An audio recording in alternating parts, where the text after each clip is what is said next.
Good afternoon, everybody. It's good to see all of our guests today, so thank you for being here. My name is Watts Huckabee, and Christy Cox is to my left, and Tom Aldet will be here in a few minutes, stuck in traffic. Let's do this. Since we have people in the room that I haven't met before, let's introduce ourselves if you don't mind. Start, how about Tom, just so they know who you are. Sure. Tom Pavich, Assistant County Manager, York County. I'm Mariah Price with Executive Director for Fort Mill Economic Partners. I'm Renee Miller with Fort Mill Economic Partners. David Buse for Buse Contractors and Partners. David Martin, State Representative, District 26. Elizabeth Bowers, Leo Springs and Company, and Chair of the Fort Mill Economic Partners. Jason Flora, City of Rock Hill. Mitch Miller, you all know who I am. I'm Mark Ferris. I'm doing some consulting work. Name of my company is Sustainable Consulting Solutions. I've spent 38 years in local economic development, 27 of which in York County. So I'm back trying to help with a few projects. Josh Edwards, County Manager. Karen Brockman. Oh, sorry. I'm Karen Brockman, the Clerk of Council. All right, well, appreciate all of you being here, and I know some of you will be presenting here in a few minutes, so we look forward to hearing from you. Do we have a motion to approve the minutes of the July 10th meeting? All right, second, all in favor? Aye. All right, motion passes. All right, Mitch, Sure, Economic Development Strategic Plan, please, sir. absolutely. I think in the interest of time, we can keep this brief unless you all have questions, but I wanted to give you kind of a status update of where we're at. I know we've talked high level about capstone projects, particular Project Trail Mix, next Crop York, Digital Main Street. I wanted to give you a copy. It's roughly 46 pages, and I know we're not going to go through all of that, but it talks about each project in detail.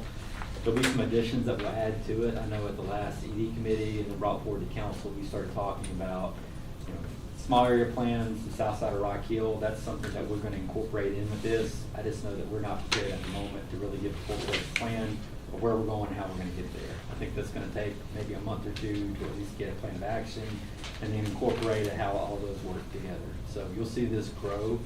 But what I wanted to do is to make sure, one, you had a copy, you could go through questions that you have from a council standpoint, from a management standpoint, had really an idea of like what's our plan of action, how do we anticipate going about doing this, and probably the most important part, which is the last section, is how do we prepare ourselves to engage with the community, talk at a higher level, to talk about this out in public, talk about it with our partners in Fort Mill, Rock Hill, and beyond, and really get a plan moving forward and squared away and ready to go.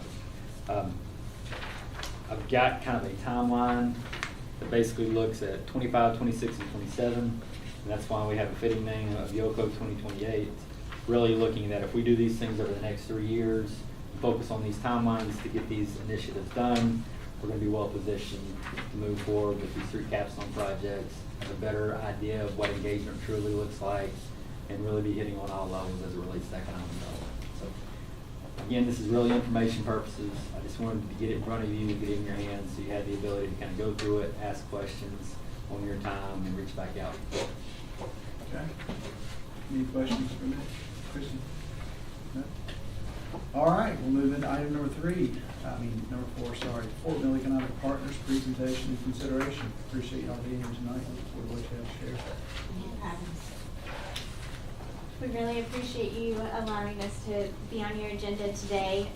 As I mentioned, I'm Mariah Price, the Executive Director.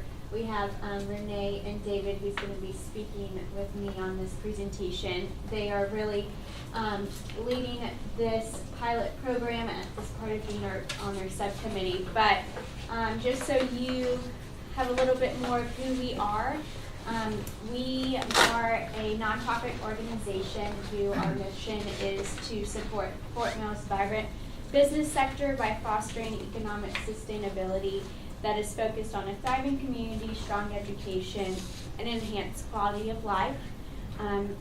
I wanted to show a little bit of who represents our board. We have 19 voting members that include members from the area's top employers from a variety of industries. And one of the reasons why we really wanted to talk about our mission is really where this pilot program stemmed from. Really the purpose of this pilot program and why we're wanting to discuss with you all today is to evaluate the feasibility of utilizing microtransit as an economic development driver in the northern York County area by implementing a pilot program between major lifestyle districts. And this stemmed from what we vision to bring more economic development to our area and how our organization has been leading towards being able to help our community in this way.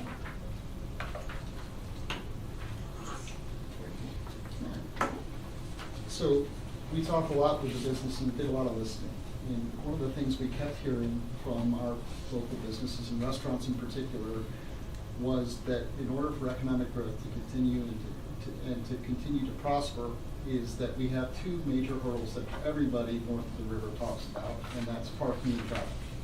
Those are real barriers to economic development in our area. So we started looking around for who's doing it well. And we studied a couple of areas, and I think we found some really good guides for how that area can be solved. So we have some program goals here. And the important point I want to make here is this is a pilot.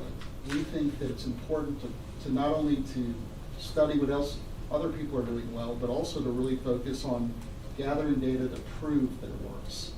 Because we're asking for public funds here, and we think that's very important that we show that it actually works before you go head first into something like this. This pilot would last a year. I think that's important to point out, that it's going to give it a chance to really prove that it makes a difference. So we asked also what are some of the important issues that York County is aligning on. And we think we have a pretty good alignment here of four out of your 5 key targets for impacts in economic development that we're aligning with this new program. Enhanced mobility is just the easiest. We think up to 5,000 trips a month can be diverted using this program. So that's the first one. Small businesses are asking for this by name, that they need a way to get their patrons home after 9 o'clock because Ubers aren't available, taxis aren't available. You have a restaurant full of 50 people, they've all had 2 drinks, they're overserved if they have another drink. So if I wanted a restaurant to stay open after 9 o'clock in Fort Mill, this is an option. This program would get you home on 80 Summit with 10 minutes or less, and as long as you're in the geographical area, it's a $2 trip. So we think that's a really good benefit to our community. We also think it's an investment in our community because we don't have this service. We have no public transportation at all north of the river. And I think the county needs it, and I think we've seen that in South Park, and we've seen that in the Bowl in Ballantyne, and those communities have really benefited from this. We've got another slide on that shortly. Thanks, David. Yeah. Really before we started this project, I think everyone here has touched on this, that we wanted to understand what success looks like. We heard a problem from our business community. We are hearing from the town of Fort Mill. We even heard from this body that finding alternate modes of transportation that doesn't require you to get into an individual vehicle is important.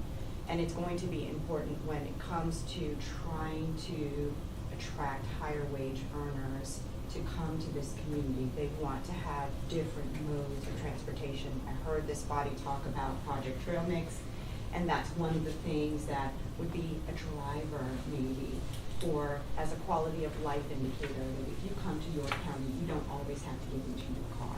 That's a benefit.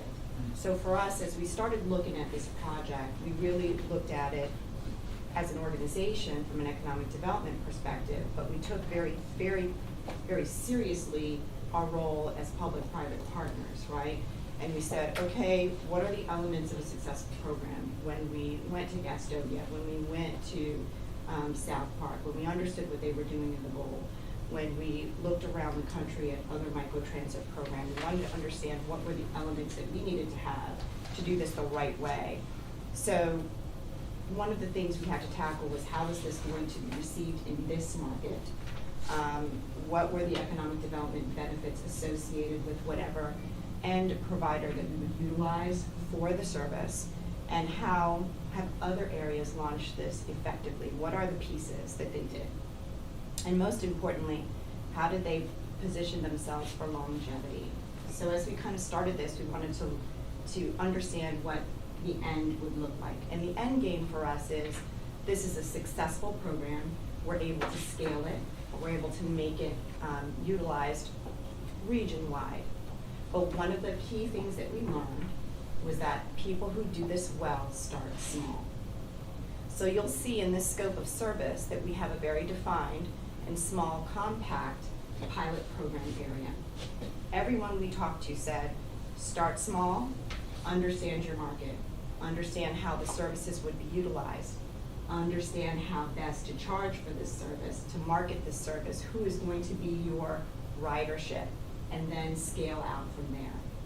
We also learned that a best practice in starting this is having a typical pilot program year of 8, or a period of 8 to 12 months. That way, you get to defeat certain changes and fluctuations that you're going to have with seasons, et cetera, and you get to understand your market a little bit better.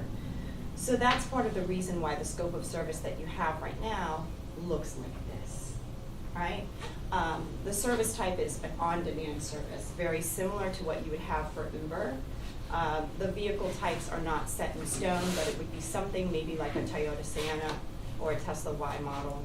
And right now, in order to stay within the 10 to 15 minute headway, we've got a 40-hour a week, year-long program, 3 to 4 cars. So as I said, when we try to understand what are other people doing in terms of microtransit near us, we wanted to understand growth potential. So when we took a look at the Skipper, and the Skipper started their services, I believe, last November.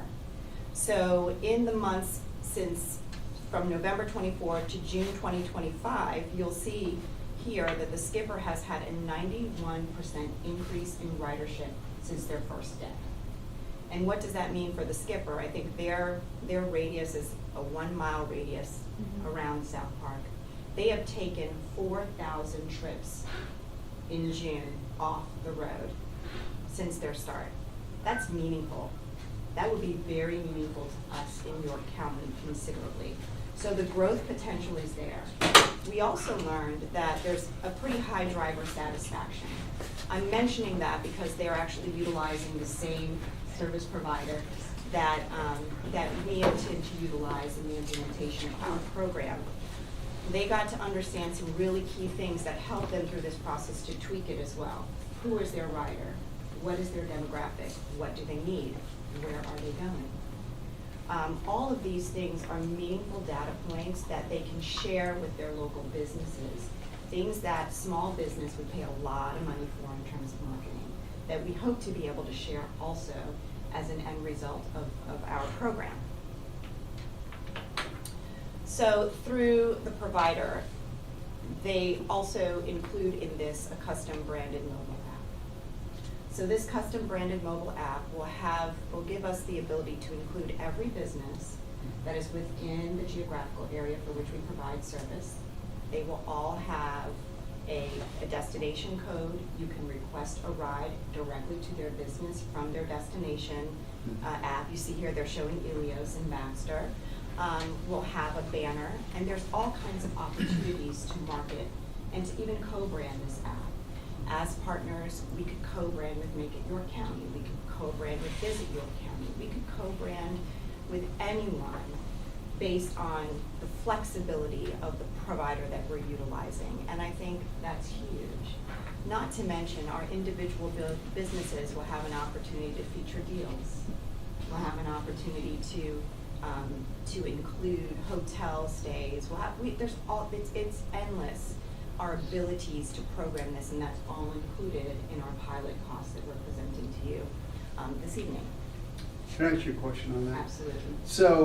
So they basically be linked into any restaurant's website, in essence. So Right. yeah. So and then from there, is there are these vehicles? I know we talked about this already.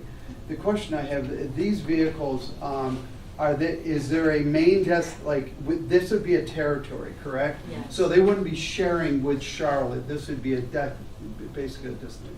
Yes. Okay. We're not sharing any drivers or any vehicles with another organization at this point, yes. Right, and how do you measure against like the impact? So we all of a sudden, we have 300% more drivers than we expected, right, or 200%? Mhm.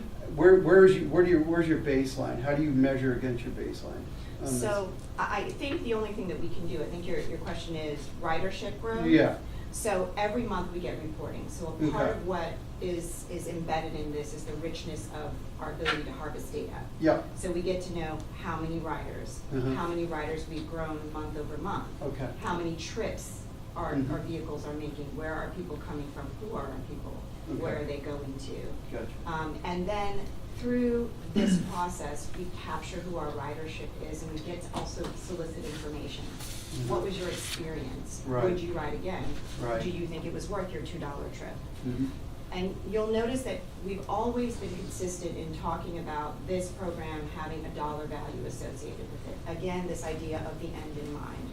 While the Skipper and the Valentine Bolt are offering their services for free, you and I know that that is not sustainable if it's going to be scalable and is going to be something that maybe becomes a regional service. Mhm. And no one's going to value it. So from day one, we're saying, let's start with $2 a ride, Mhm. and let's make sure everybody knows that there's a value here. Mhm. Because I guarantee you're not getting a taxi, an Uber, a scooter for $2 a ride No. anywhere in York County, right? I just get rid of my Renee, car. will you move back one slide, please? Absolutely. Hey, on this slide right here, really quickly, so there are two slides, I apologize. You want to That's slide not- back?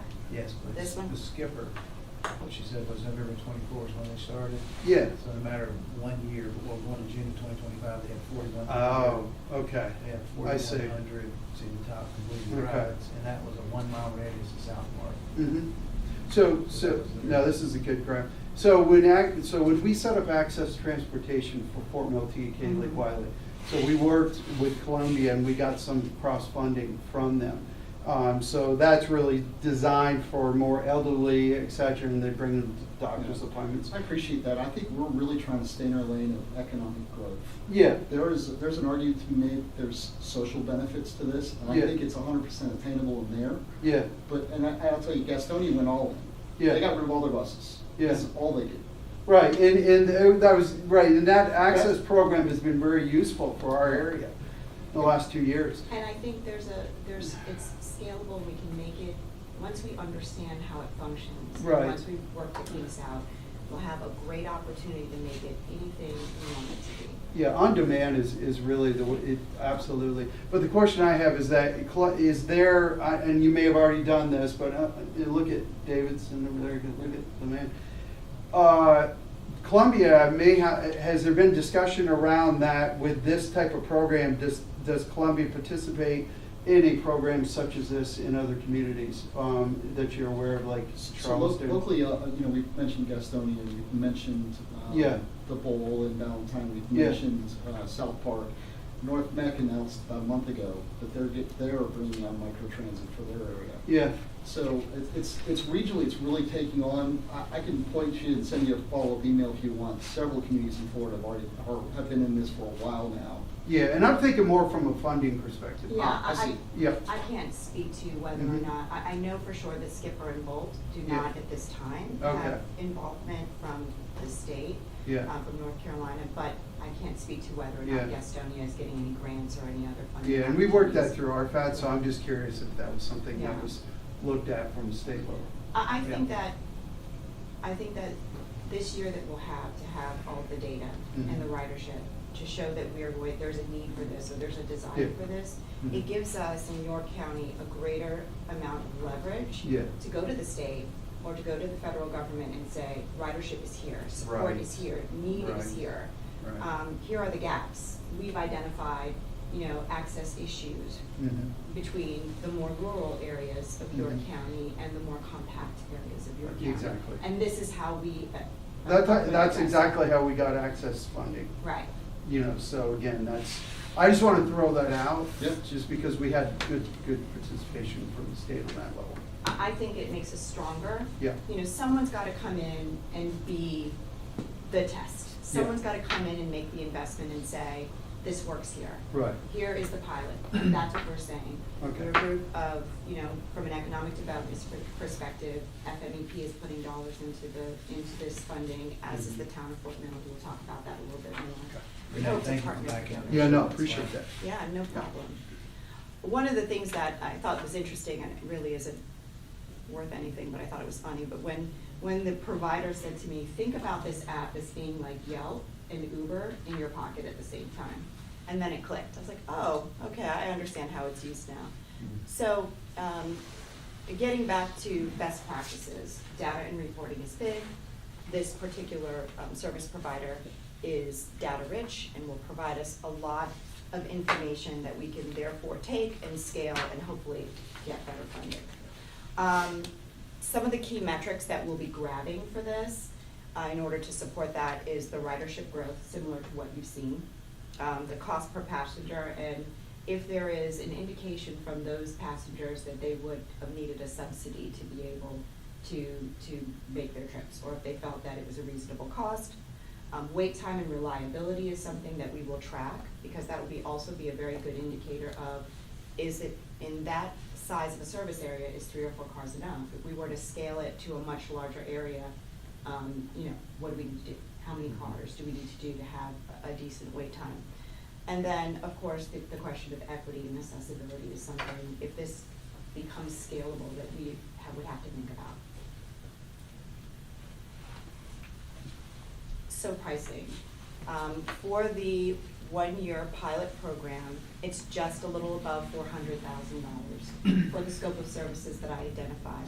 That particular geographical area, 3 to 4 cars, a 10 to 15-minute head time, and 40 hours a week.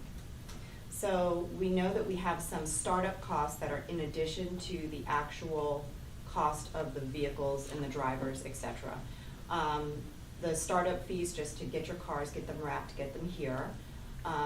The estimated marketing and advertising. So we also learned that a big part of success is making sure that you have a long headway before cars hit the street. You have to socialize this, you have to teach people how to use the app, you have to talk to them and talk to them and talk to them and talk to them before you get person one in the car. So we have included that in our budget.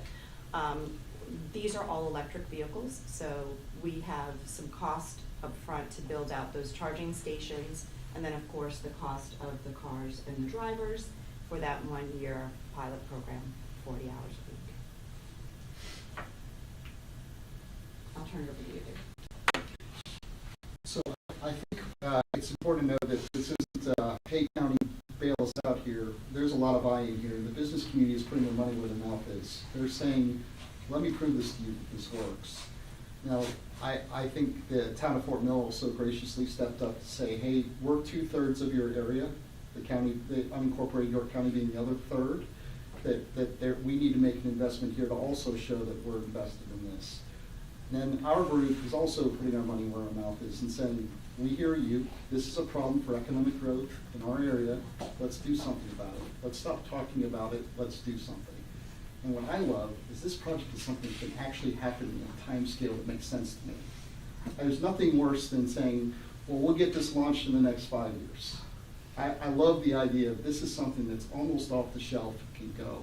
And as much as I love to say we can build more roads and more parking lots, if we start today, what, 3 years away to fixing the problems that we've got in our area? 4 years away?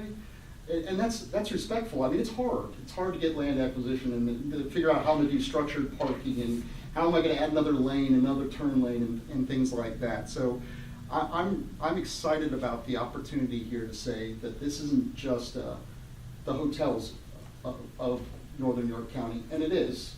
It's not just the restaurants, and by the way, it is. And the other businesses. It's the town and it's the county all saying with one voice that we care about economic growth in this area and that we're not going to lose businesses from moving to our territory because we're not ready for them.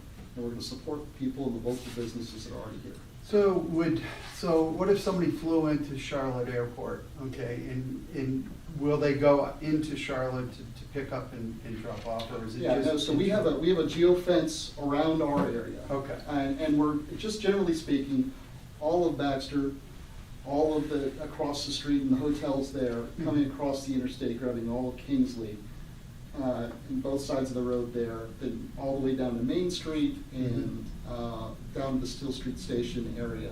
Did you, was one of the slides your area? Yeah. Well, can you speak back to that, because And I'm it- curious to see that. And just to let you know, that map is not set in stone. It can be a little bit bigger. It won't be smaller than this, but we've actually had some pretty good conversations about grabbing Mason's Bend. That district, what that neighborhood is doing right now is they have a group of families that are hiring teenagers to get them home from bars and restaurants. And they don't have insurance, you know, all the reasons why that doesn't really make sense and doesn't sound sustainable. I know that this is really speaking to me that, you know, they're not gonna go out if they can't get home safe. Right. And that's a good thing, Yeah. right? That's where we Yeah. are nowadays. Right. Yeah, Let absolutely. me ask So- you a question, David.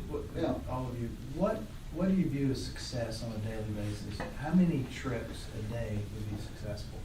Yeah, and that's a great That's a question. great question. Yeah, and I truly think the benchmark for me is if we get this thing out of the park, we're taking 4,000 trips off the road. Annually? Monthly. Monthly. Monthly. Okay. So that graph you were showing a minute ago, with Skipper, that was 4,200 trips Per month. per month. Per Yeah. month. Okay. How do you understand, I am new to microtransit, I hadn't even heard this, apparently my other two colleagues on this have already heard about this, and so I'm intrigued, but I guess I'm hearing you say 4,000 trips are off the road, but really, I mean, it's either me driving my car or somebody else is driving me there, so it really doesn't take a car off the road, does it? Yeah, it does, actually. That's a really good question. And I think that's why, at first I didn't understand why it was important to understand the difference between the number of drivers and the number of vehicles. So the green is the completed rides, right? But the blue is the total passengers.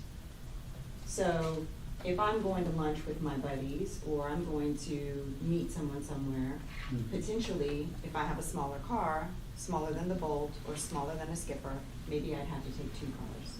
So when we talk about trips, we're talking about 4,000 trips, so we know for sure that's a lower number and conservatively reporting that to you. But there's a potential here with the total number of passengers that it would be more than that, but there's no way to know the iteration. There's no way to know if those people would have taken 2 cars, 1 car, 3 cars, who knows?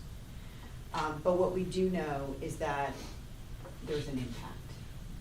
And for a cost that we can quantify and roll out and change and increase or decrease without a true capital loss, it's flexible enough for us to do that.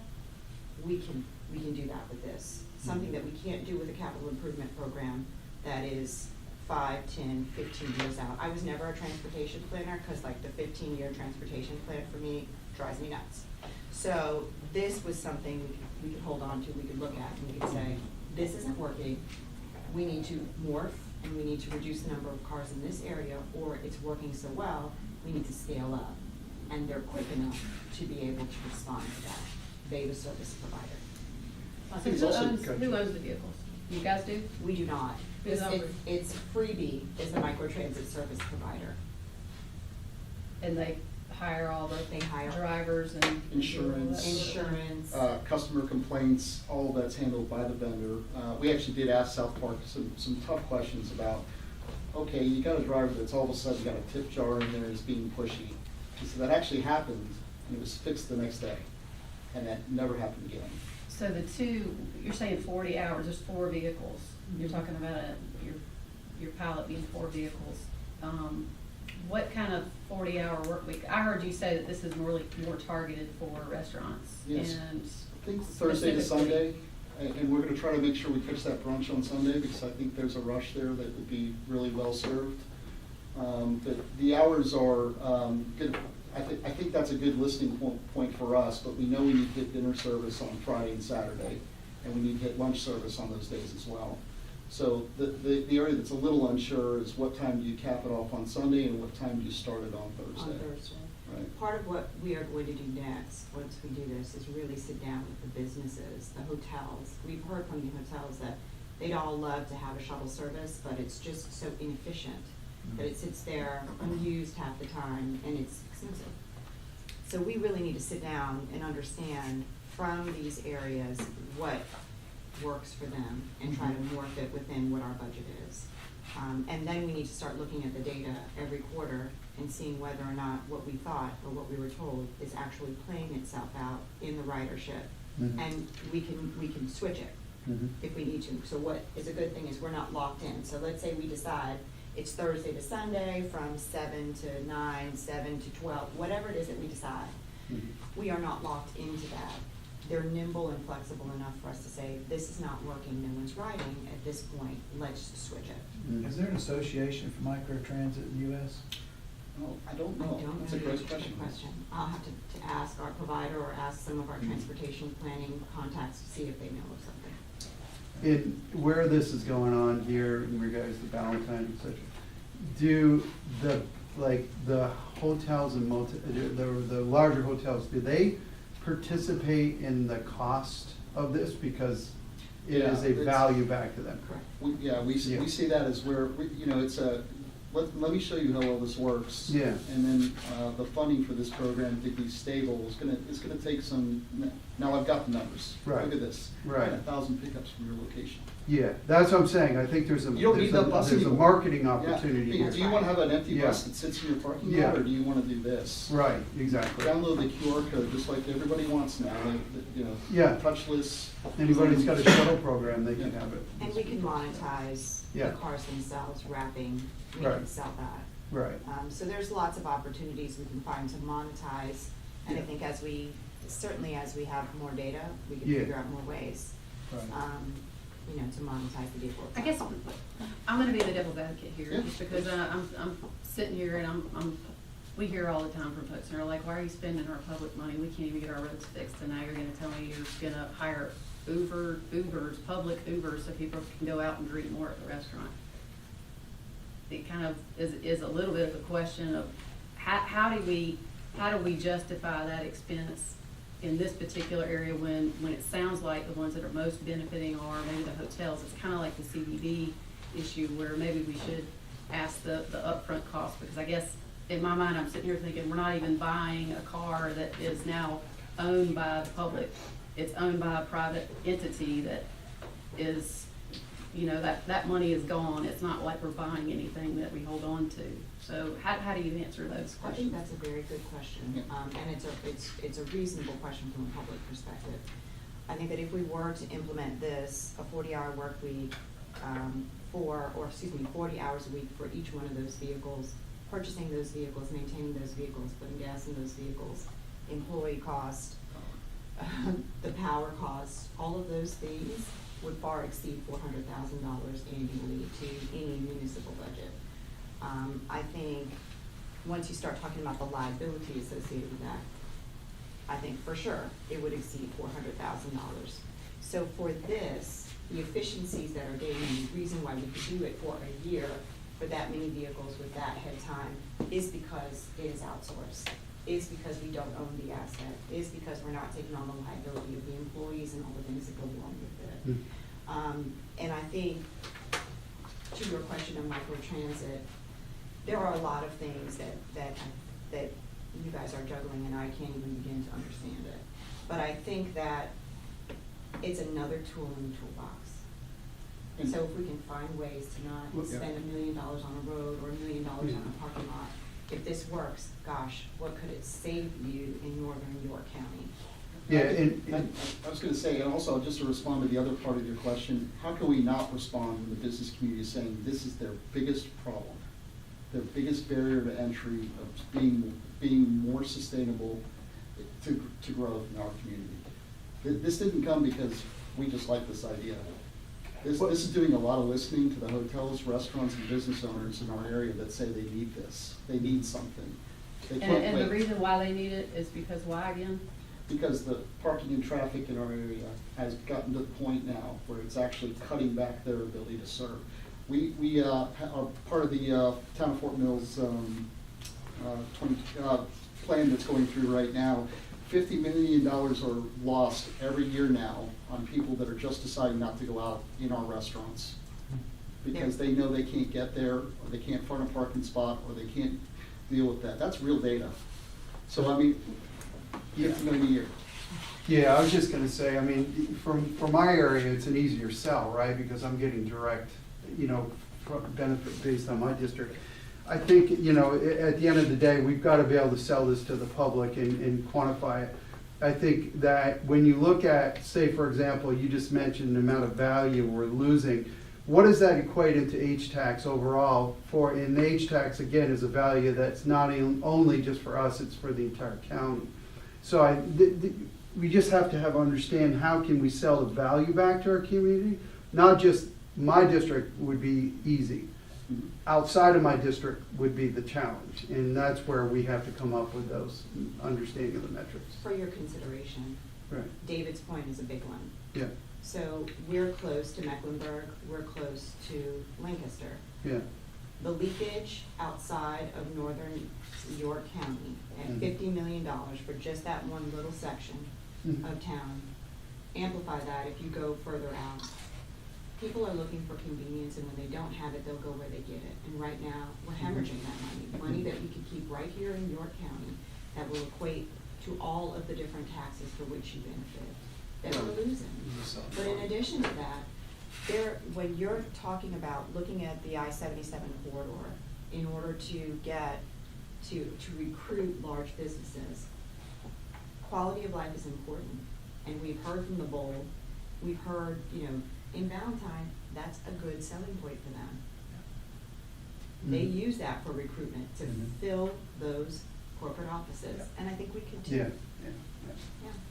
Does the funding model change if you have a proof of concept after year one? Is this really just a year one ask, and then maybe it funds itself differently after that if it works? Yes, I think after, we are gonna be collecting revenue. You'll see that there is no revenue projection in here, because I think it would be irresponsible, because it would be an absolute shot in the dark. But we have an understanding of the revenue projection for the year that would bring down the overall cost of the operation of the vehicles itself. We'll have an idea of whether it works or not. I think it gives us an opportunity to, as a region, maybe come together and put in some kind of joint grant application, if it's federal, if it's state, wherever that pot of money is that best serves us. But we'd have the data to back it up. So I think that responsibly providing data back to all of our funding organizations will give us a better way of saying at the 6-point mark, hey, this is working, hey, this is not working. But if it is, now it's time for us to come together with a strategic plan about how we can do funding for the next year and the year after that. What does it look like? What are our goals? Is it regional? Does it stay this just northern York County? Does it expand out to other areas? And what is that? What does that look like? There's some big conversations that can come out of this, but we got to start somewhere. Yeah, let the data drive you. You know, we're watching our competitors do this. They're doing this. Our business community is asking for this. So I certainly value public money. And I would never want us to just jump all the way in. Let's get the data. Let's prove it works. Yes, Valentine's doing it. Yes, South Park's doing it. Prove to me it works here. And then let's apply it. Let the data drive you. I wouldn't ever say to jump in without knowing. And you know, here, in a lot of ways, this is being subsidized by the business community. That's how serious they are about this. How much is the business community committed, you said? So you're seeing the commitment there of $67,000 for business community grants that They've we're. already- Oh, and then Fort Mill, and then our, of course. Yes, Town of Fort Mill as well. Yeah, I'm not talking about the business. Yep. The Fort Mill Economic Partners is our private organization, so that $40,000, and then plus the grants and businesses at 67. Can you tell me the difference between the grants versus the actual business? We don't know what we're getting from the ATAX We're not- quite yet. we're not so 100% sure.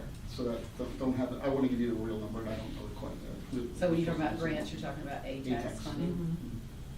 And so, do you know what the business? Town of Fort Fort, Mill just, ATAX. I'm sorry, not York County, Town of Fort Mill ATAX. So do you know what the business commitment is yet? No, that's the piece that we really feel like having the buy-in from the partners that are around this table in the Town of Fort Mill, and it was important to sell that to the businesses. This isn't you're the only person in this, but the hotels, Clear Springs, Oboes, Amor Artis, I can go on. We've talked to a lot of folks about this, and there's a lot of buy-in here. It's just that we need to have our partners set. And I think that's a big part of the ask today, is to make sure that we have a partner here. And I'm sorry, you said that the radius in the service area, is that fixed or no? No, that's not that fixed, and we've had some really good input that happened at the town meeting, that Mason's Bend is a really important area to grab as an area that's underserved. So we're including that as well. How are y'all picking that? I guess You want to go back to the map? Sure. how are we, how does the person who's like, my tax dollars are going for this and I live one road over, how? So it's, You know, somebody asked, Mario. hey, if I walk one block over, can I call the service? Absolutely you can.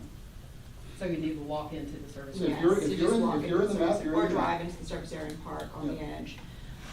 So for us, it's not set in stone, we can make changes.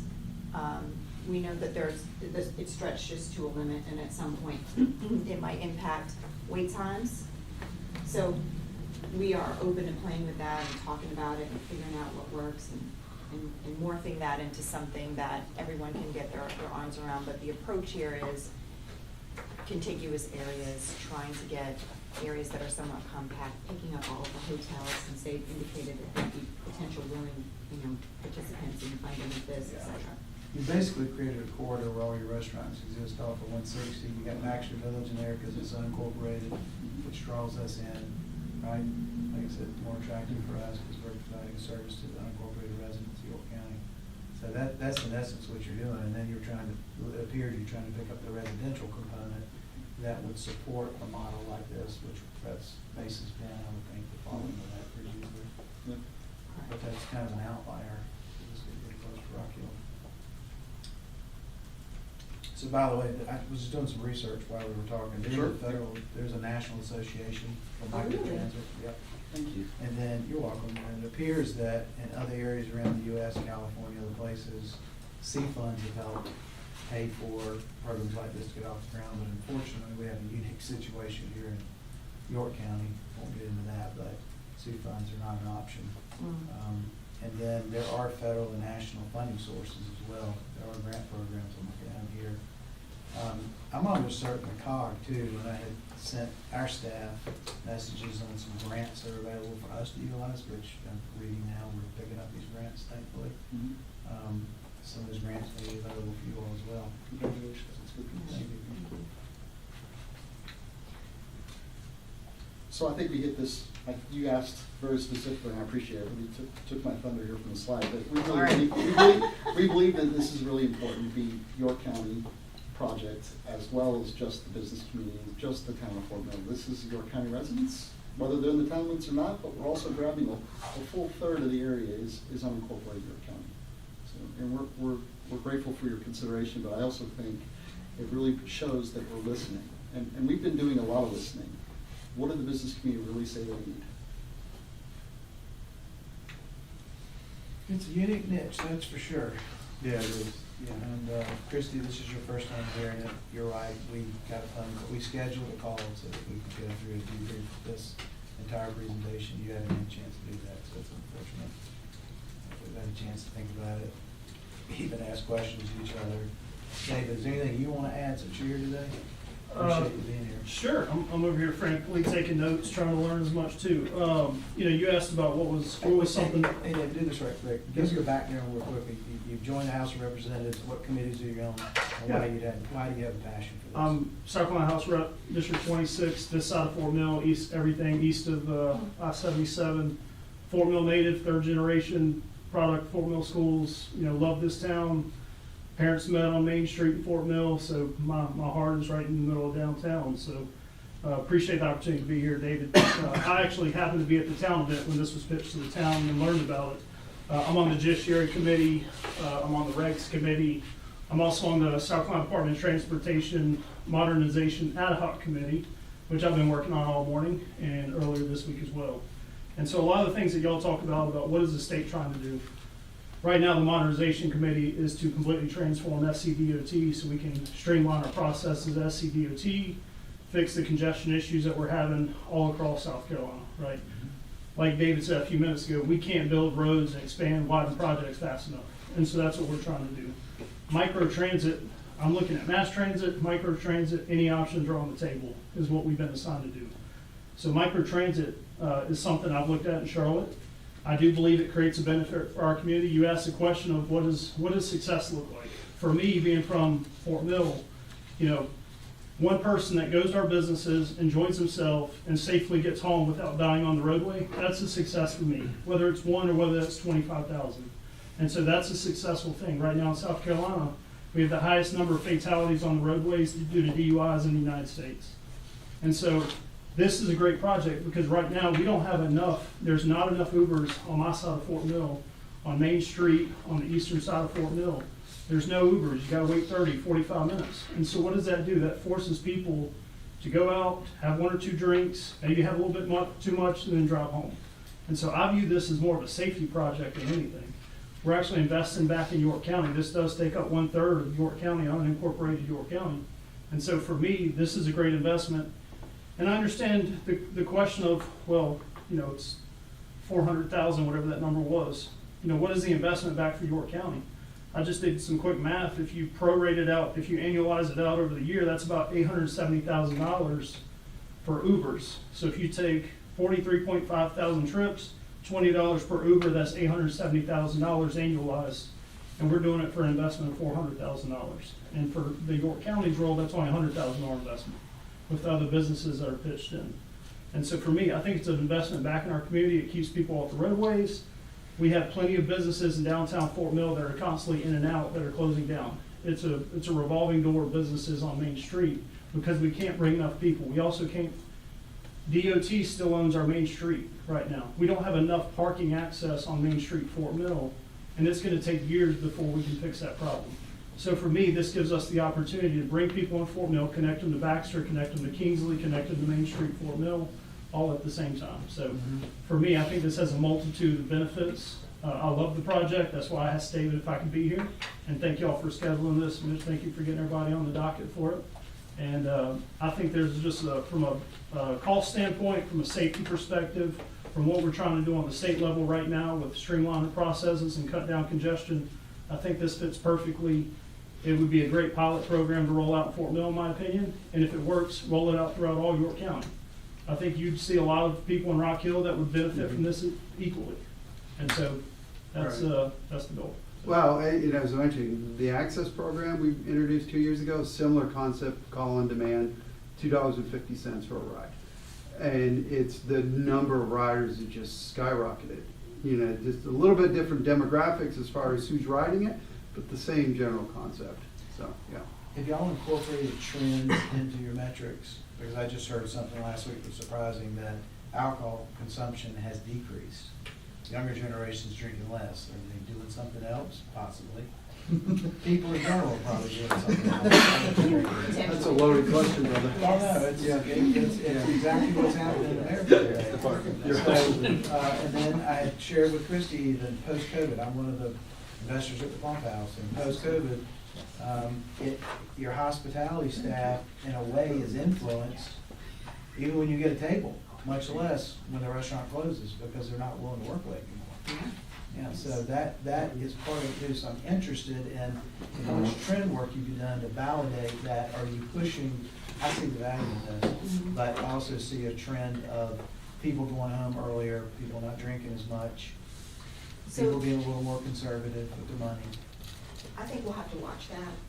I don't know that it's going to yet bear out in the current day's ridership, but that's certainly something that you have to watch. But then if you just think about it from just the dollars and cents of less people on the road, less traffic fatalities, less wear and tear on your roadways, less demand for capacity increase, there are all kinds of ways that you can think about the iterative advantages of this program. And it is DUI, it is safety, it is all those things, but it's also Infrastructure too. Yeah, it's infrastructure wear and tear. Okay. And from a user's perspective, it's convenience. I mean, I think what's underscored really in the comments that I hear is, I don't go because I know I can't park there. I don't want to have to search for parking. I don't want to be 30 minutes late to a reservation because I couldn't find somewhere to park. I I mean, those people are staying home, they're just choosing not to go out. So I think that's a real piece of it too. Well, if they're not drinking as much though, you know, the regular Coke is gonna have real sugar. It's gonna be- There's the incentive right there, that's it. It's gonna have CBD. CBD, that's it. All right, any questions from anybody else? No. This was very thorough, it was a great explanation, heard it the first time, you got it the second time. Christie, new for you, but you got any other questions? I think just having some follow-up on kind of the details of the economic investment as we look at whatever funding gets asked, I think having answers to those specific questions is important. If there's revenue generation, how that offsets these costs, I mean, being a little more specific about the area and the service area. I would definitely be interested to know, you know, what the revenue projections are. And I hear what you're saying from the safety perspective, that this is not, I think typically when you look at the economic development stuff, we're looking at how many jobs are generated, what's the actual economic impact. You kind of put some, I think putting together that information would also be helpful, I think, for council as they consider. How do you want to receive the Something like feedback? that. How do y'all want to receive the feedback, the additional information feedback? You want them to come back to another ED meeting? You want them to come present to council with more information? What would you like? I mean, I think coming back to the meeting, I haven't, yeah, Coming back to ED? yeah, come back to ED. You go with Yeah, that? that's cool. With an update? We get to Okay. see you twice, I Right. mean, this would be incredible. We don't have a. I'd be happy to interface too, just to make Yeah. sure I got all your questions Yeah, yeah, there you identified, go. and then Thank report you. back to you all, Yeah. so we can at least make it easier to communicate. Yes, if you share those questions, we'll respond back in writing so you can Okay. efficiently share that, and then we could come back. All right, our next date is not on the calendar yet, but it will be once we have a conversation with a potential employer that could be coming into the county. So that's driving when that date's gonna get set. Okay. Thank you so much for Thank you for coming. being here. It's good to see Appreciate you what guys. you all are doing. Good to see y'all. Have a good day. All right, we're gonna move this very quickly.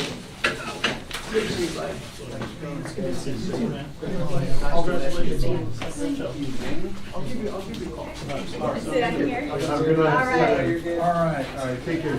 As they are exiting, you're welcome. Thank you for being here. Thank you, Renee.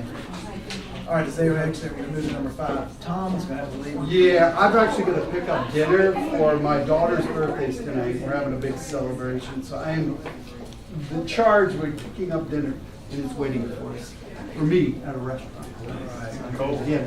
So, but there was one item here, I think with Aspen Park, you know. Yeah, I think, I mean, my mindset around this thing is to actually refer back to staff and talk about coming up with some type of plan around this kind of opportunity here. I think kind of filter You're looking through for a it. recommendation from staff? Yeah, come back with a recommendation from you on this one. I mean, that would be my request or a motion to do that, because I feel like I want to hear your direction on this, and then we can come up with a decision afterwards. So I'd like to put that motion out there if you guys would.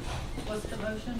Just a motion to refer this to staff to review and come up with some type of understanding and game plan around how we could approach this. That way, we'll be clear and concise, because I think there's a lot to unpack here on this.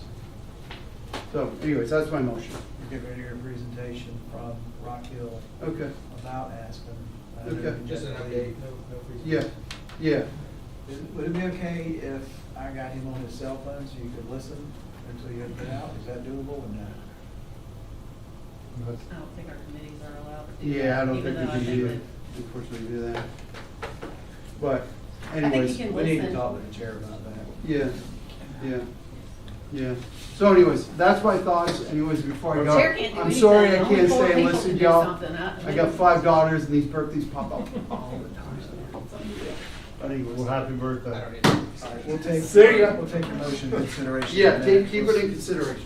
All right, Have a good night. Take care. Happy birthday to Olivia. Is there a second to this motion? Not yet. It's gonna hang It's out gonna there in hang- it's limbo? gonna I hang don't think we need a around. motion to agree to look at that. I mean, I think we can take a look at it and provide information if it's gonna be. I just wanted to make sure I understood, were y'all talking about Full Economic Partners request, or is this? No. Aspen, you moved Aspen right quick. Gotcha, So we sorry, had to leave. just want to make sure. Wait a minute. That's, we need a motion either. We have a motion on the floor, but let's, The motion was as to, The Fort Mill. No, it wasn't. No. It was a- That was my lack of understanding, so. Yeah, that's right. Hadn't even heard it, hadn't even heard it. But he had to leave, so he What's was going trying on to- here, folks? I'm starting to smell. I think he rushed it, but it is what it is. What was the motion? The He motion- just wants us to work on it and give you all feedback, that's all. But I think it's better for you all to Come to hear. us with the present- recommendations. I think it's So better let's for you to listen. hear it from I Jason first. agree 100%. Yeah. Gotcha, okay. So let's just, Sorry. there's no second for the motion, so the motion dies. Jason, thank you for being here tonight. Well, yeah, thank you for the opportunity to come back and update you on this request for some C-Fund or support for the infrastructure Aspen Business Park. I was here in the 1st of May to update you on City Rock Hill and RHDC's plan to complete International Drive, Aspen Business Park, to unlock 3 more economic development sites for recruitment. That's around 40 acres or so. So back in May, just to update everyone, remind everyone where we've been. At the time, we were seeking federal funds through RFAC's CMAQ dollars specifically. At the moment, we thought that there was, we were told by Federal Highway that we would have support for CMAQ funds. But due to some cuts at the Federal Highway, the individuals that were guiding us shared with us are no longer there, and then we got new guidance that this project was not eligible for the federal funds, specifically the CMAQ funds. And so we went back to sort of the drawing board. Can you tell me why? So my loose understanding, I'm not a transportation planner, but the CMAQ funds are, I think, designed to specifically congestion mitigation or quality. There was some thought that if you're adding new road capacity, are you truly taking away from the air quality benefits? Our belief was because we were improving the overall flow of traffic, providing different connections, from Selland East down to Heckle, that you would reduce the amount of cars that are stopped at all these different stoplights, because you have to go basically all the way around, all the way to Newport back and come back to get Heckle. I wish I had a map to show you, but the belief was that there would be improved efficiency, so therefore less cars at stoplights and then idling, so that was going to improve air quality. Federal Highway in Columbia didn't believe it that way, so they told us basically that there was not going to be any funds. So we went back, explored some other options. We always had the opportunity to finance it with some funds through Senator Cooper.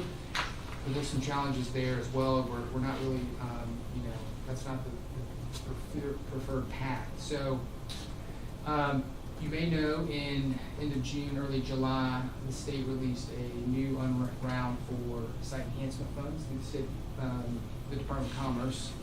This was, an unprecedented round. The $80 million would be distributed around the state for economic development projects. So it is our intent to seek the funding gap that we have currently through look at C funds through the Department of Commerce. So that's the plan. The scope has increased since May. At the time, the project was around $6 million. Since that time, we've been working with adjoining landowners, Rockwell Coca-Cola, and we have a plan now to build the access road to additional Site K, which if you had the map, you'd see, but that's going to unlock the full potential of the park, basically. So this would be the entire road project, unlocking those 3 sites. And then also, I think the major benefit is really just a through transportation route from Selland East down to Heckle Boulevard. It would be a nice 3-lane road, sidewalks on both sides, and it will provide full service to the business park.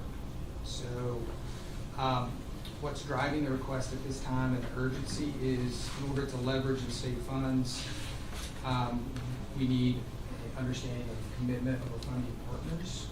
And in the letter that I provided a few weeks ago, you can see the new sources and uses table.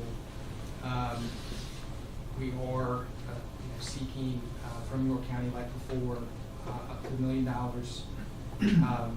from either C funds or another source to go towards this project.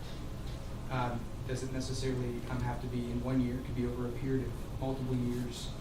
But the goal would be to have the funding in place so that we can go to the state to leverage the full benefit of this program by mid-June, or mid-September, I'm sorry, which is the deadline for the grant application to the state.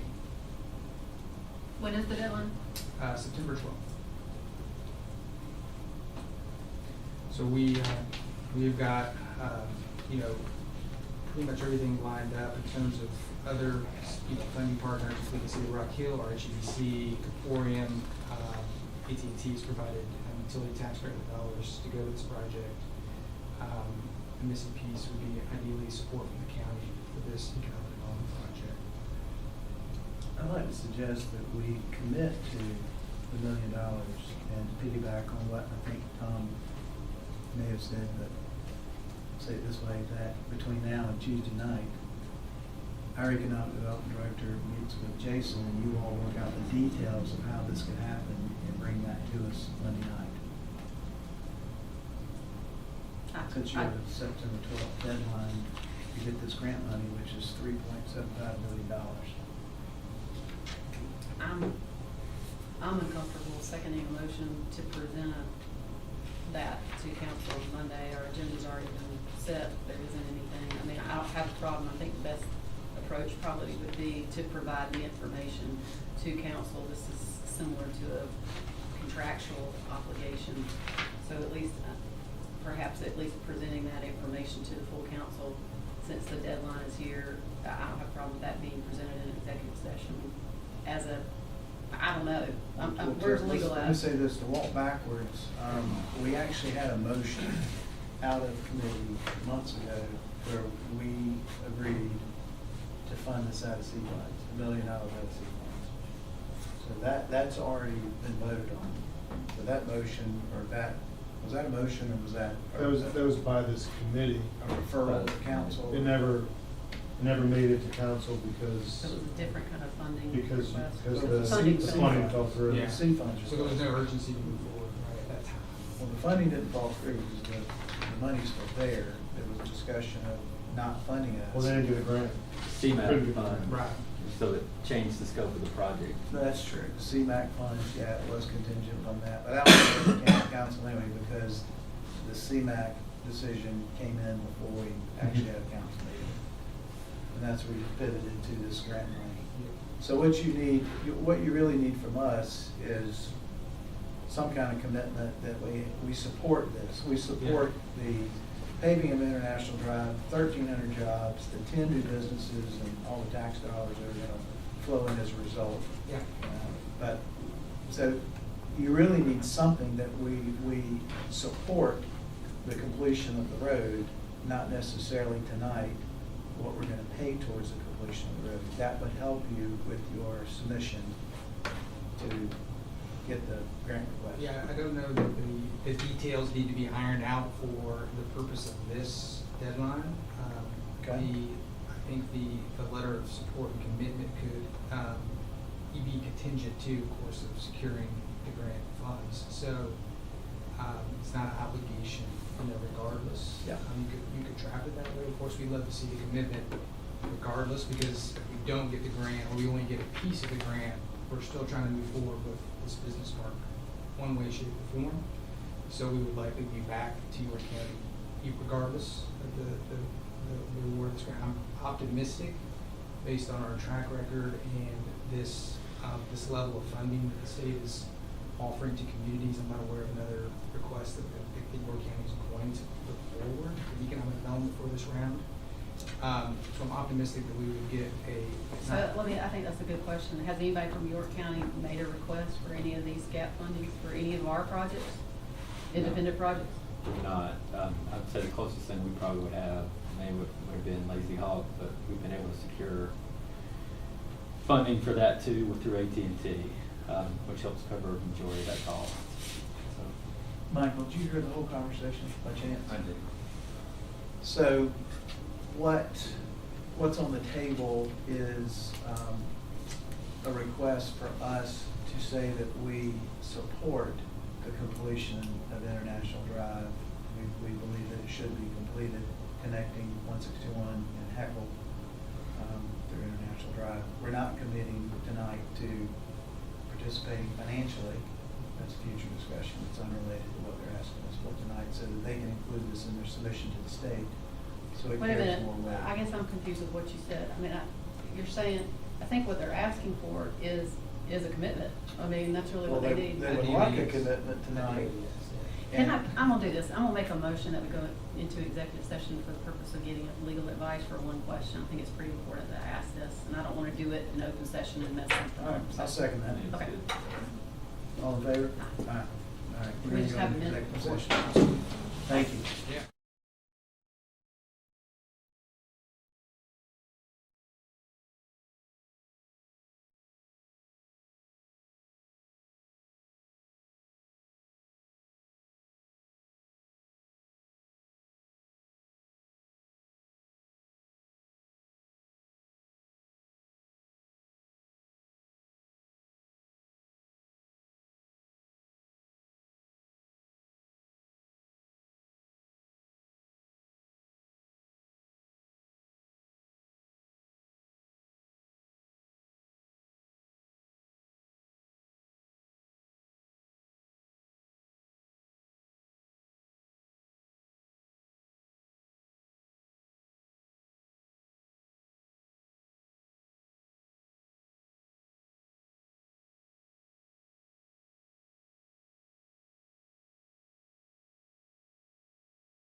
regular session, no actions taken in executive session. Going back to the topic of Aspen Park and the completion of International Drive, you had a couple of questions you want to ask. I think what I heard, I want to make sure, and just for purposes of clarification, what I heard you say is that the deadline of September 12th, that you would like to have feedback from council as to whether or not there would be a willingness to consider that funding contribution. Is that right? That is driving I think the urgency to get the commitment from the county at this point, because we do have a deadline for the grant. So yes. You need that information in order to submit your application for. Yeah. But yes, that information would be helpful. Okay. And you don't have any other funding sources to make up that difference? Yeah. Okay. I mean, at this point in time, I think I would make a recommendation that we take this under advisement and that we direct that we be given information at our executive session at the next council meeting on the 2nd. Second, all in favor? Aye. All right, motion passes. Thank you. Thank you. Yeah, sure. All right, so we're going to move to item 6 on the agenda, discussion regarding identifying areas that may qualify for quarter study with small area plans. That's me. Okay. All right. Thank you for working on this since this came up recently. Well, I intend to be terse, but I just want to give you a broad foundational view of what these plans are and what they're supposed to do. And of course, in an ideal situation, you want to have linkage to your comprehensive plan. But the way I see the time horizon with the comprehensive plan update coming up next year, I think by the time we would be committed to get anything rolling, we might be able to do that in sync with the comp plan. Very briefly, I'm not going to do PowerPoint karaoke, but the main difference between a small area plan and a corridor plan is that a SAP is more land use focused, although it can be comprehensive in scope even if you're paying attention to a specific geographic area. But a corridor plan tends to be more transportation focused, and you can actually combine them if you want to. And I think I can give you an example a couple slides away, and I think I can also demonstrate where the linkage is to economic development. And this is just a visual, but again, to illustrate small area versus corridor plans, small area plans tend to be more focused on what you call character areas. You're not trying to pigeonhole really specific types of development. You can make certain types of development land in a character area. And then on the transportation side, if you see the visual to the right, the ultimate outcome is you're really linking it to viable plans, whether they're road improvements. In the previous slide, I referred to multimodal. Of course, in a setting that's mostly in unincorporated York County, you may not have something you'd find in Charlotte or Atlanta, where you're not only looking at road improvements, bike ped, but you may have transit lanes and individual bike lanes and so forth. I don't know that we would necessarily get that granular, but by the time we decide on what we want to do, we very well could, depending upon the corridor that you choose. So again, these are just very generic examples of what the maps or the plans would look like when you're completed, drawn from a couple other communities. Now, what I'm going to do, since I'm very, very familiar with this came from the county that I was in Georgia. And just to give you a little history, back in 2012, this is about an 1,800 acre area, and essentially what we did, we developed a greenfield. There was literally nothing there except maybe a gas station and, well, we'll call it a motel. But ultimately, what we ended up doing is we put together a small area plan, although it was called redevelopment in Georgia, because what we eventually ended up doing in terms of implementation, we created a TIF district, and we, when we were completed with the plan, we also put together a zoning overlay district, because we wanted that district to have a particular signature look. You know, we didn't want it to be your run-of-the-mill interstate interchange, and because of the breadth of it, the plan actually determined that a development build-out, you could have up to 1,400 housing units, mixed-use housing units. And if you look at it in the blue sections, if you were to look today as far as what has happened, the county has been following the plan to the T, and the blue area, the industrial area, is almost fully developed now, largely thanks to the impact of Hyundai. But now we're seeing more smaller character areas where it's service commercial, mixed use starting to pick up. And there's actually been, I think, in recent months, the first residential development that's passed entitlement and it's under development review. And then the map to the right, what I wanted to illustrate, that is a corridor type plan. I don't know how well you can see it with the layer underneath it. That's more of an aerial, but it calls for service drives, intersection improvements, and a number of improvements that's intended to ease congestion someday, and ultimately create better multimodal opportunities. We didn't really have a trail plan in there, but we think that in the future, especially if new housing came in, it would go for it. Now, we did a broader plan actually. We just didn't focus on land use and transportation or the 301 north-south corridor, but we also looked at utilities, and we had a stormwater concept plan. So we were very, very, to use Councilman Huckabee's frequent word, intentional about what we wanted to do, and we really wanted to create not only a community in that area, but it's also a gateway. As the city of Statesboro, the county seat, about 40,000 people, is about 7 miles to the north. So we wanted it to have that good signature look and that gateway appearance. This is more my professional bent than anyone else's, but I always believe in using the acronym SMART, but a SMART goals approach. Even back in Georgia when we updated our comp plan, we called it Smart Growth 2035. But specific, measurable, achievable, relevant, and time bound. If you're going to do a small area plan, if you're going to do a corridor plan, if you're going to update your comprehensive plan and try to sync everything together, I think using this approach works in every instance. Now, potential next steps.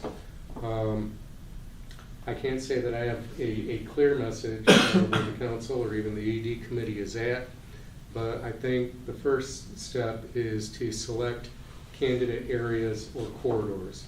I don't know how many there will be, but because a consultant is likely going to be needed, there is going to be a cost attached to it. And while consultants aren't always favorable, in some circumstances, in this particular circumstance, I think if you have the intent to move fast or faster on something like this, speed would be important. And I tend to think, in my experience, that consultants for these kinds of projects tend to be unbiased, and if they've got a good track record, they've got good expertise to help make us think of things that we hadn't thought of. Now, there are ways to mitigate the consulting costs. If we're not mobilized yet, we could engage in informal design charrettes and try to define a vision or a signature look in a particular candidate area or corridor we really want to look at. I think we have the bones with the existing county staff to look at a selected area and do an existing conditions analysis. But if we're going to go through any of these exercises, but still yet it's important, if we are going to engage a consultant, and any consultant for any kind of project really, we have to be specific about what we want, and we have to share the vision. And those are the three bigger low-hanging fruits that will help you tamp down the costs for any consultants that we would need. And that's a quickie, but that's it. Any thoughts, questions, comments, follow-ups? Yeah, I'll be glad to start. So, often a plan goes into motion, like with your concern for the south side. So, in that particular meeting, what I felt like we had an issue, the issue that I felt like we had for the entire county had not crystallized at that point. So it had crystallized for you on the south side, so therefore you made the motion and we're looking at the south side. We agreed to do that. But soon after that, things began to change pretty quickly in 161 and 274, which is not even on my district. But as I looked at it, I thought, my God, here's a situation where growth is happening whether we want it to or not, and this could turn out to be another 521 Indian land, which is not what we want to happen. So what do we do? What do we do to get our arms around this and prevent this from looking like 521? And then I began to think about 55 and 274. And then I think about the Elizabeth area on the east side of Fort Mill, and I hear, I don't go over there a lot, but I hear the people complaining about, you know, there's lack of mobility and there's so much growth going on. It's just happening just without, you know, it's out of control. And so I just feel like the small area plans, and let me stop and say this. Carowinds Boulevard is another example of an opportunity for us to be intentional about. You have on Carowinds Boulevard in York County, we have the two largest companies that draw people from outside of York County than any other county in South Carolina, I believe. That being Narroway and Carowinds, believe it or not. The two largest drawers of people from outside of York County. So after you made your motion, I actually sat through a couple of meetings, and I'm hearing about the development that's coming, and even since I had that meeting, I know about some more development that's coming in that area. So the way I've looked at this since I joined County Council is this: yes, I'm from Rock Hill. I'm in the 6th district, and part of my district is unincorporated York County. I've said this before, but I'll say it again. RFAT says that 25 years, York County goes from 300,000 citizens to 600,000 citizens. Where are the extra 300,000 citizens going to live? They're going to live in unincorporated York County, because they're not going to live in Fort Mill. They're not going to live in Rock Hill. There's no more areas really to develop. So it's the unincorporated area that's going to develop. So we complain about sprawl. We complain about not having a hand in proper development. We complain about Highway 49 and it having 130 curb cuts just on one side of the road, 260 on both. So that means that you've got to, at some point, the growth is going to happen. It's happening. But at some point, you can't passively attack this. You've got to actively get in front of it. And so, given that the right side of 161 heading towards York is my district, and it's happening right now, more so on the left side, but it's spilling over to the right, we have major issues there. We can't even get traffic from one side of the road to the other. We don't have roads that are lining up to move traffic. So we don't have connector roads, we don't have collector roads. We're not really involved with this. And I think this goes into our strategic plan, some of what we're talking about tonight, potential partnering with Fort Mill, the potential of partnering with Rock Hill on Aspen Park. I think in this case, the 161, 274 area, which I don't care which one goes first, it's whichever one I value your opinion on what is priority number 1, 2, 3, 4, 5, 6, 7, whatever it might be, or a consultant's opinion on what we need to do. But either way, we need a plan to deal with our growth. If we had water and sewer that we control on the borders, For the municipalities, there'd be no annexation, and we'd be in control of it, because we could decide what's gonna happen next, unless you, by right, you can do what you wanna do, right? But we don't have that option. So I personally believe that we need to go back and reconsider a planning director, or not a planning director, what we took out of the budget, The principal plan. the principal planner, thank you. The principal planner, and we need to figure out a way to fund that. And I don't think it bodes well for us to kick that down the road any further, because this train has left the station, it's moving very fast. And other areas are gonna do the same thing. And I think when you look at the strategic plan, there's so many things we outline in there. I think York County's got a chance to do this differently than other areas. And I've talked to other counties that are trying to do some of this too. They're trying to preserve their AGC land. They're trying to talk to the people that own the land before they pass away and leave it to the children and just get sold and developed. They're trying to have a hand in what this looks like. So I think there is a better way. And quite frankly, before I die, I think unincorporated York County could visibly look different than the rest of this county. You would literally drive from one area to the next and go, wow, this is where I want to live. Look at all this green space. Look at this, somebody put some intentional thought into planning this out. And I think it's critically important. So that's my commercial on I appreciate you doing this. I'll tell you this, I've got a person that did land planning in North Carolina that I was referred to. He's got two companies that he worked with predominantly in land planning. I'm trying to get a meeting scheduled with them because I want to get educated. I'm not a land planner. I know the end result, but I want to see it. And I don't see it happening, no offense. You've only been here a year and a half, and Mitch, you haven't been here long, and Tom, you've only been here 6 months. So you're picking up, I don't mean to offend anybody, but, you know, we're actively managing what we're doing now, and this is one issue I want us to get in front of sooner than later. Well, if I Personally, may, as one council member. yes, sir. You sort of segued into asking an opinion. Yes, sir. Yeah, you gave 3 examples of very different areas or potential districts. Now, I'm not completely familiar with what Councilwoman Cox, Chair Cox wants in terms of the south side. I get the impression maybe the area you would want to develop is more like the Greenfield that I spoke of. If not, maybe we have to have that conversation. I can tell you that Carolyn. Well, let me go ahead and tell you, so that it's clear. Okay. We are looking at a blend of the small area and the transportation corridor. That has to be done there. You have to have all the folks in the right room, and it is very clear that that work cannot be done by internal staff. It can't be done. And I am 100% supportive of, and council has moved that ball forward in order to do that. I think the folks that need to do that are gonna be the ED board that's gonna be reconstituted. So, I mean, it's very clear what we need to do in that area. My understanding from Watts is he wants to add other areas. Well, at first it was, let's do it countywide. You simply cannot do that countywide. Every area has very different needs.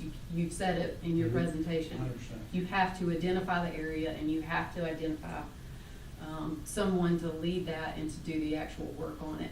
That's something that, no disrespect, we've already, I mean, let's just be honest, we can't do it with the existing staff. We have to have someone on the outside to do that. I think the ED board should do it.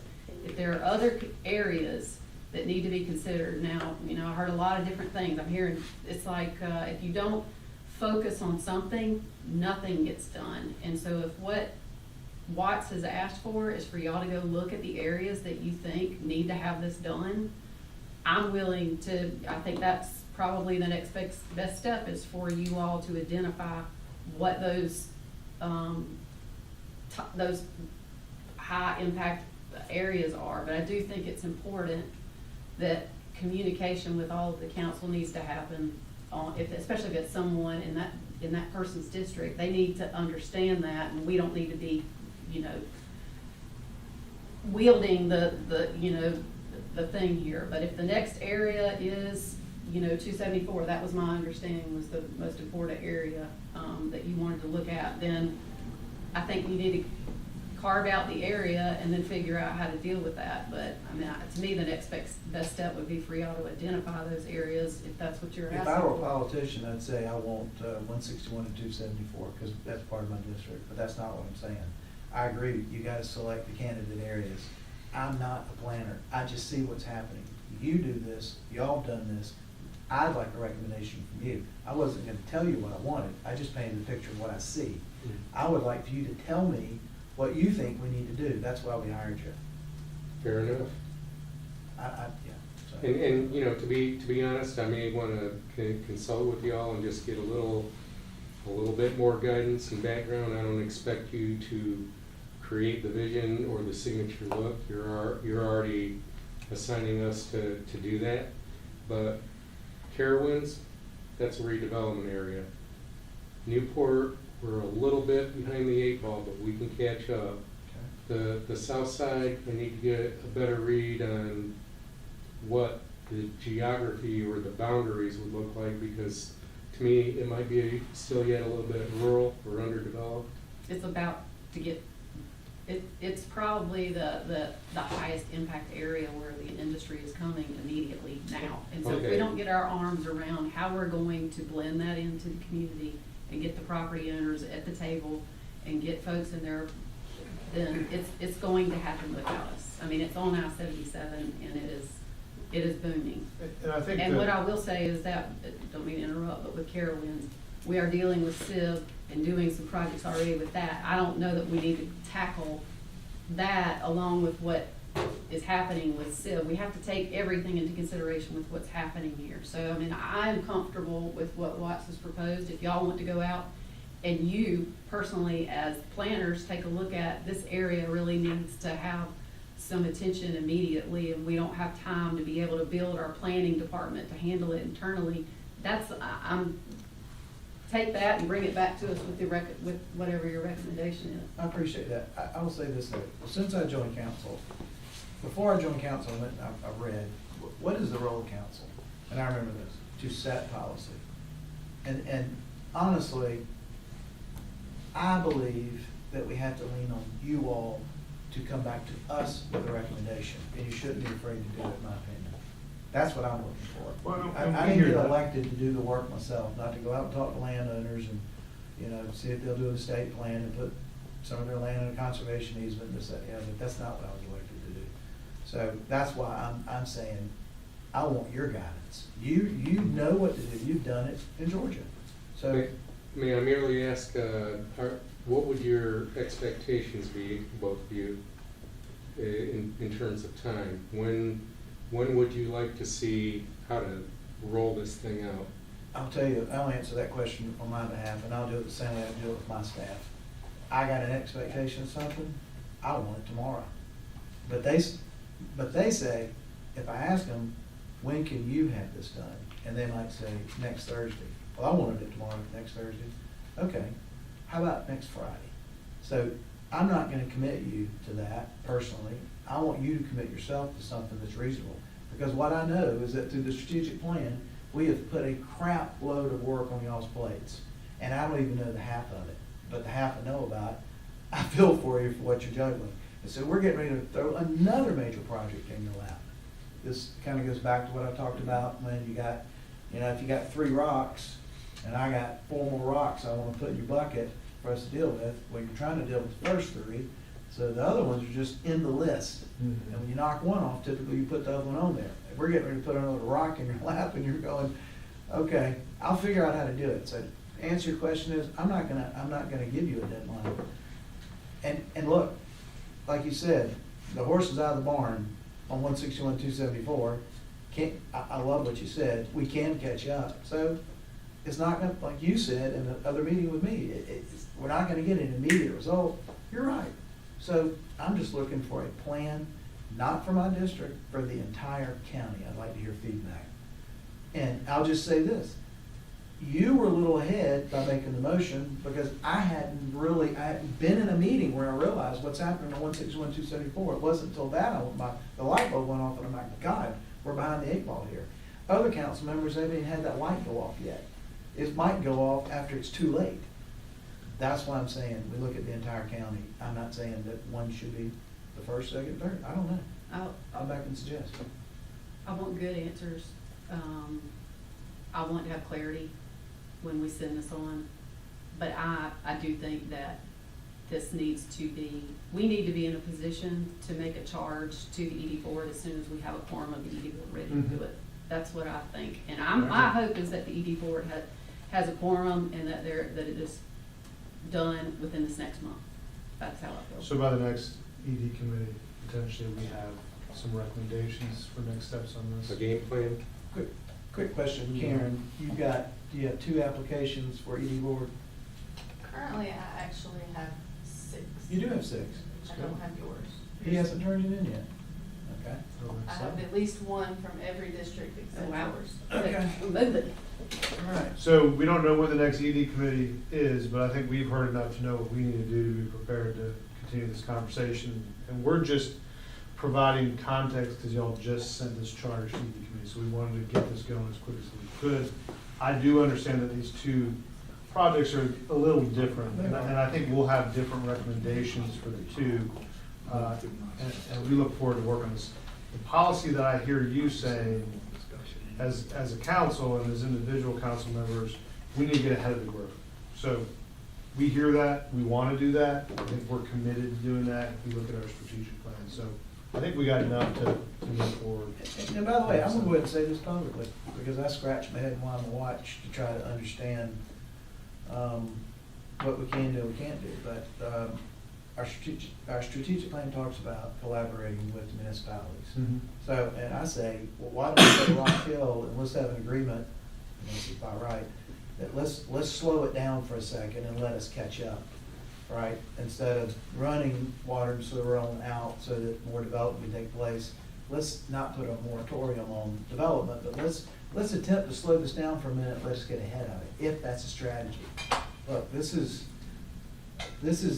an issue that's not going away. I Well, like that.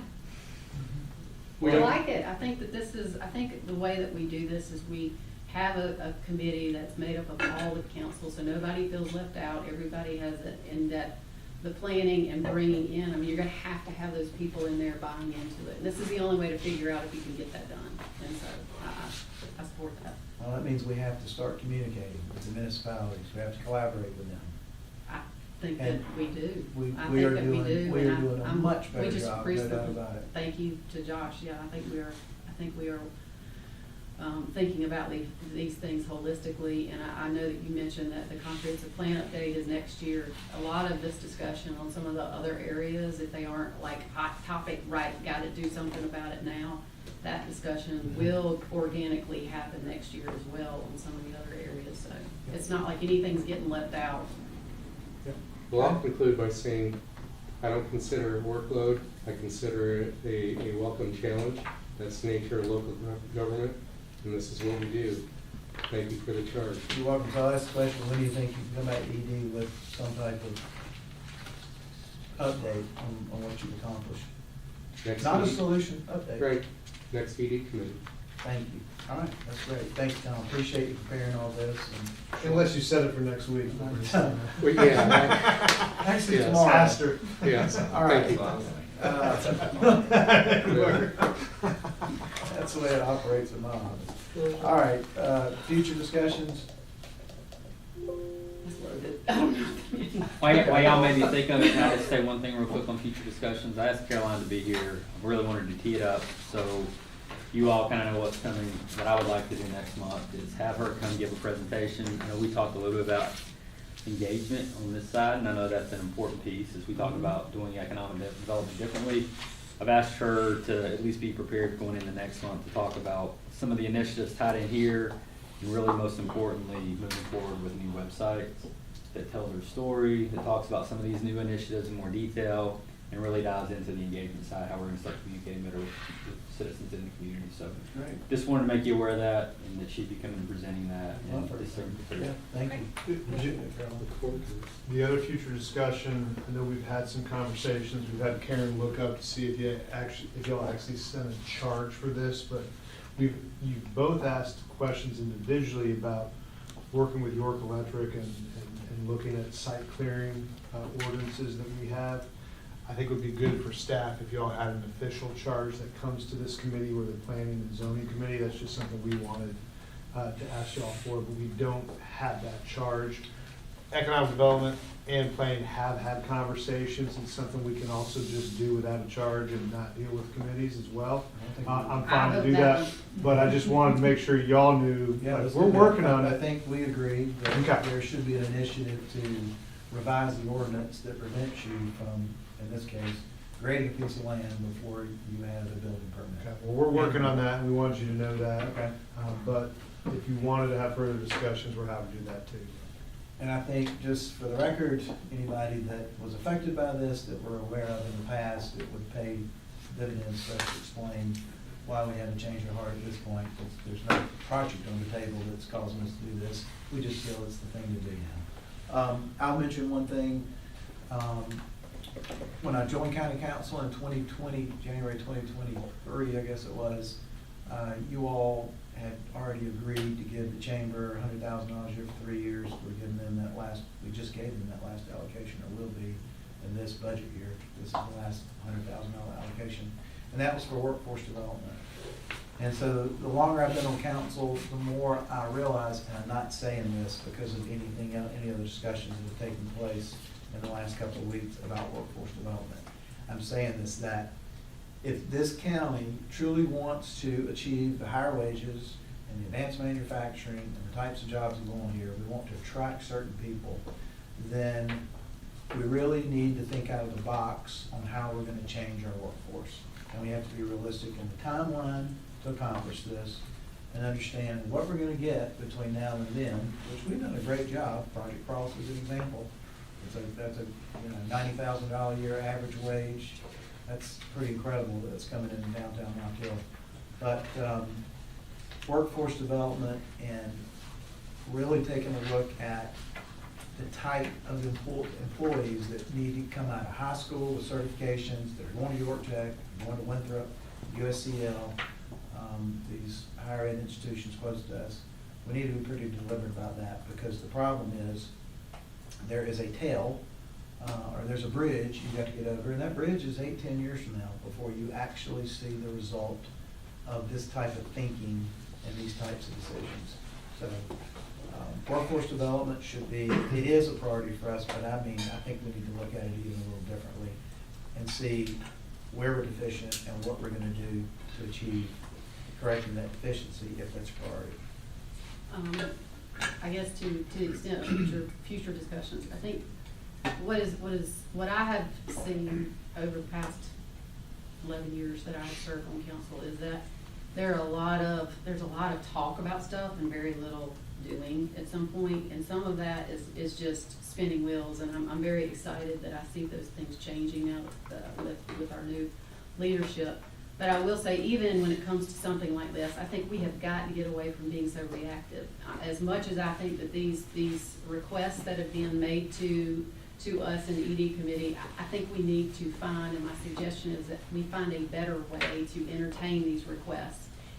To me, we spent an hour just dealing with that when we had some other things that we needed to be working on proactively, and we never did get to do that, and we had a council member leave. So, I mean, I would just make a suggestion that we, take a look at, as a council, how do we want to entertain these requests? How do we make it fair? Are we going to set aside a certain amount of funding to look at some of these projects that we have municipalities coming and asking us for? Then we probably need to identify a formal application process so that everybody knows where the deadline is so they can apply for it, instead of us spending nearly our entire meeting just being reactive to that. And that way we can a little better prioritize our time when we're dealing with that. All these things are great ideas. I just think that I have a gets us suggestion. out of whack. Because we've already talked about this once, and I agree with what you're saying. So it came up before you came to the county, Mitch, that we need an application process. And it came up again after we hired Mark. And I'd almost suggest you get Kevin Madden to give you the application from HTAX that we created when I was chair of HTAX, and that could be a good start in helping create an application process that we can amend and edit and use for that purpose. But I can tell you that even with the application process, when I was chair of HSTACs, we read the application and then we invited the candidate in to hear what we heard today, so you're not gonna get around that.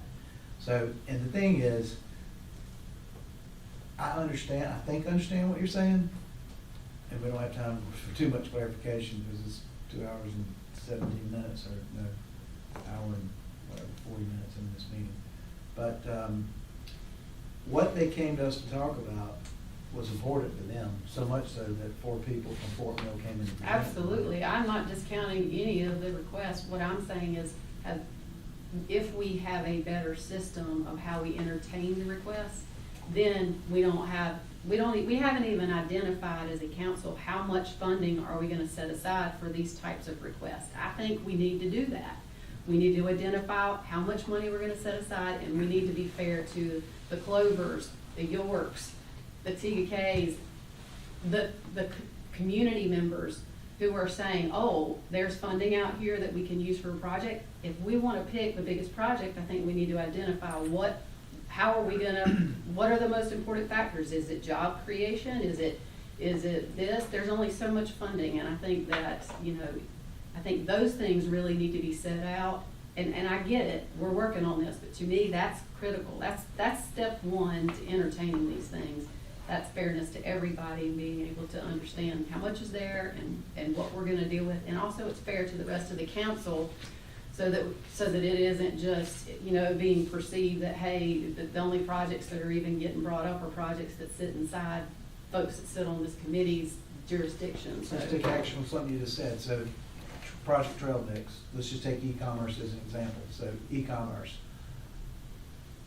We probably need to set the same criteria for e-commerce for all the components of Trail Mix, just like we do for a FELAT, right?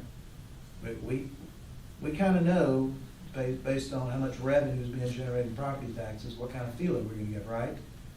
And that was created a long time ago, and since then, we've brought in QTS and other companies that are generating an enormous amount of tax revenue that's not even on that visual, let's say, of what we should be giving, right? So maybe we need to take a look at what Christie's saying. I think makes a lot of sense. The suggestions are saying that we're gonna support companies that we can help promote e-commerce. Let's create that level of support. What is it gonna be? Because right now, it's a hypothetical. But what I would say is, Mitch glossed over what I would say is the most important thing on the agenda tonight, which is our ED plan. We've got to get the ED plan done. Okay.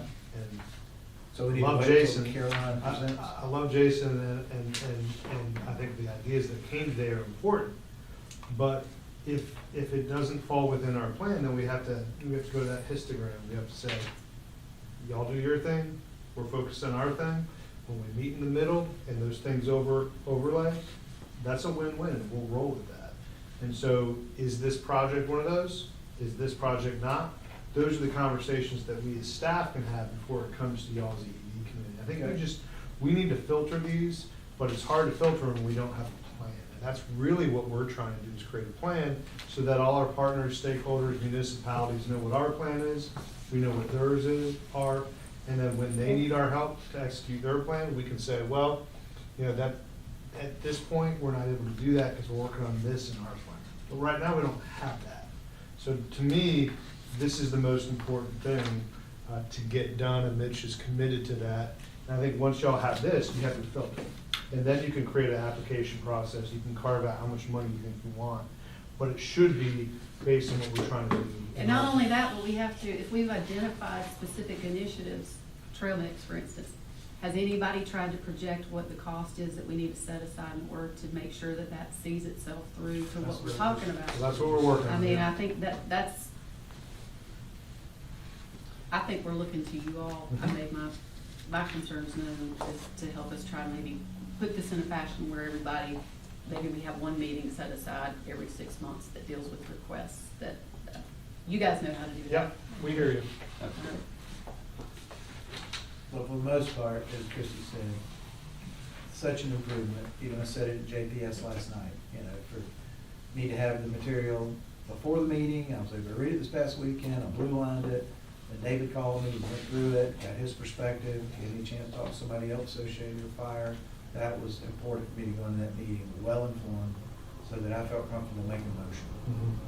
And we need to come into these meetings the same way, which means we have to devote a little time to conversations. Or we're coming in here blindly trying to make a decision. And I'm gonna shut up, but one thing I've recognized too is that you're on committee and you hear things and you learn about something, and then we go take it to council, and then there's nothing of the background that we do, and they're expected to make decisions about something. I think there's some improvement that needs to be done there too, which goes back to how do we communicate the topic at hand that ultimately 7 people are gonna vote on, and 4 of them know nothing about the topic. That's a whole other conversation. Talking about process. I think for purposes of this committee, I think formulating the ED committee is critical, because then you know that there's representation from all the districts, but also formulating at the outset how you're gonna deal with the stuff will also help council be more supportive that you vetted all the things Right. away. That's right. All right, do we have a motion to go into executive session? So moved. All right. We're moving to executive session.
Okay, there was no action taken out of executive session. Is there a motion to adjourn? Move to adjourn. Second. All in favor, say aye. Aye. We adjourn.